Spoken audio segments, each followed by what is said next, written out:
Est-ce que tu as envie de partager tes photos de façon esthétique en faisant un photomontage? Si c'est le cas, je vais te montrer comment le faire en 5 minutes sur l'application InShot, une application gratuite qui est disponible sur Apple et téléphone Android. Je m'appelle Liette Campagna, je suis monteur vidéo et je m'intéresse particulièrement aux souvenirs personnels et à la préservation de ces souvenirs. Alors, on va ouvrir l'application InShot qui est disponible sur téléphone Android comme sur téléphone Apple. Je vous propose l'option collage. Dans l'option collage, il y a plusieurs possibilités. Moi, je vais choisir l'option style libre. Alors, je vais aller chercher mon album. Alors, la première photo que l'on choisit est celle qui va servir de fond d'écran. Ensuite, je sélectionne les autres. OK. J'ai tendance à choisir une image qui a quand même pas trop de détails, qu'on voit surtout des détails très minimes là, parce que de toute façon, on va mettre des photos par-dessus. Alors, ça va masquer les détails. Puis aussi, il ne faut pas que ça soit trop chargé visuellement pour que ce soit esthétique. Alors, je vous invite à choisir d'en haut à gauche, toile. Ça vous permet de décider quel format de photomontage vous voulez. Est-ce que c'est pour diffuser sur Instagram, un format carré? Est-ce que c'est sur YouTube, un short? Est-ce que vous préférez le format plus horizontal? Est-ce que c'est un réel sur Facebook? Alors, faut voir qu'est-ce que vous choisissez. Mais généralement, c'est 9:16 ou 16:9. Sinon, on choisit un format carré pour Instagram. Alors, moi, je choisis le 9:16, le format réel sur Facebook. On sélectionne avec le crochet. Maintenant, pour l'image de fond, vous avez la possibilité de choisir un niveau de flou, OK, pour quelque chose d'assez uni. Moi, je vais m'en tenir pas de flou du tout. Vous pourriez, en cours de route, changer de photo aussi, retourner dans votre galerie et en choisir une autre. Vous pourriez choisir une couleur comme celle proposée ou avec des imprimés, si vous le souhaitez. La pipette vous permet d'aller vous fier au petit rond en dessous et c'est ça qui guide les couleurs. OK? Une fois que vous avez trouvé la couleur qui vous plaît, vous sélectionnez le crochet. Disons que moi, je vais revenir à ce que j'ai choisi au départ. Alors, j'appuie sur le crochet. Maintenant, on va rogner les photos. Je choisis une photo. J'ai la possibilité de découper pour garder, par exemple, sur cette photo-là, juste l'araignée. Mais tout dépendant des photos, des fois, le résultat n'est pas fameux. Alors, je rappuie quand le résultat n'est pas convaincant pour revenir à la forme initiale.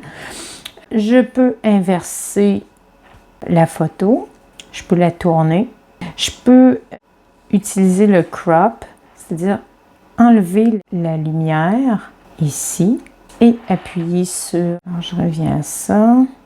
Et vous voyez que le fond a changé aussi parce que j'ai changé la photo principale, là. Ensuite, je peux décider de pincer ma photo, l'agrandir, la faire tourner un peu à gauche, un peu à droite, comme ça. Je peux jouer, je peux faire comme je veux. Ensuite, je touche la photo suivante. Je vais venir la placer ici, en haut. Je vais choisir le crop pour venir un petit peu enlever des parties que je juge moins intéressantes, comme ça. Et j'appuie sur le crochet. Je vais venir l'agrandir un peu, la descendre. Là, je ne veux pas masquer l'araignée en dessous. Je vais faire quelque chose du genre. Ensuite, je vais modifier cette photo-là ici. Je vais faire un petit crop. Je pourrais essayer de voir si je peux la découper, celle-là. Quand même bien. Mais il reste encore quelques petits détails. Je la tourne un peu. Je vais la tourner complètement vu qu'il y a une barre. La placer comme ça. Je vais faire la dernière. Je vais essayer de faire un crop. Pas un crop, mais de découper celle-ci, voir qu'est-ce que ça va donner. Oh, intéressant!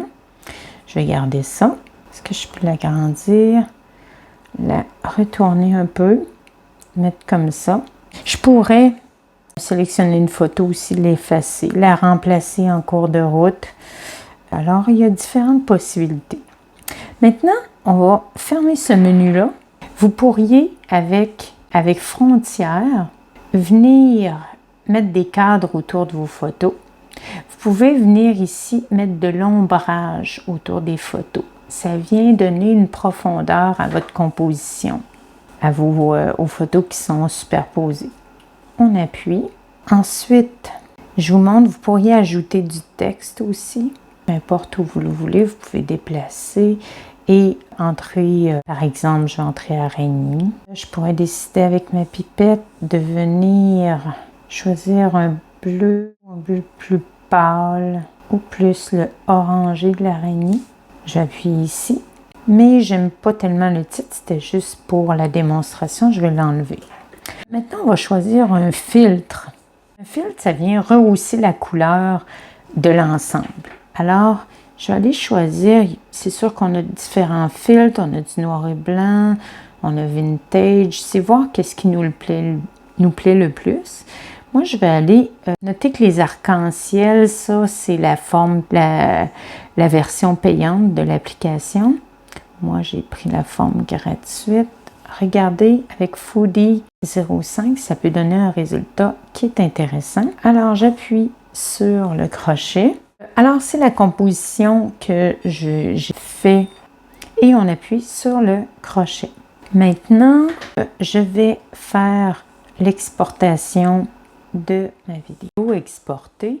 Tu vas la retrouver dans ta galerie, mais dans un album qui est nommé InShot. C'est un album qui s'est créé en installant l'application. Il s'est créé un album InShot par défaut. Alors, tous les projets que tu exportes se retrouvent dans cet album-là. Alors, ça, c'est ce que je viens de créer. Si cette vidéo t'a été utile, je t'invite à liker et à partager si tu penses qu'elle peut être utile à quelqu'un.